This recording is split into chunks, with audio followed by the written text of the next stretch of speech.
یعنی الان از تولید به مصرف کار. الان مثلا این سنگ به این شب به این زیبایی حتی کاربرد تزئینی و دکوری هم میتونه داشته باشه. مجتمعاتش میگه بیای کل سنگ و ارزون خالی نیست. میدونم شما عاشق قیمتی کیفیت رکیبی از دلوش.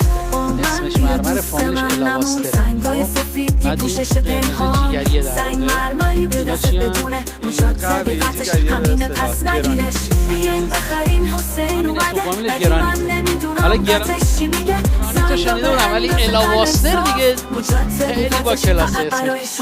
جالبه، خیلی جالبه. بازارش نگران نباش قیمتش پایینه. امروز بیا نیومدی فردا سنگ سفید میبینی خنده دار. خیلی خوشحال شدیم. قلب سنگی که داره دل بازی. بیاین همگی بخرید و ما دست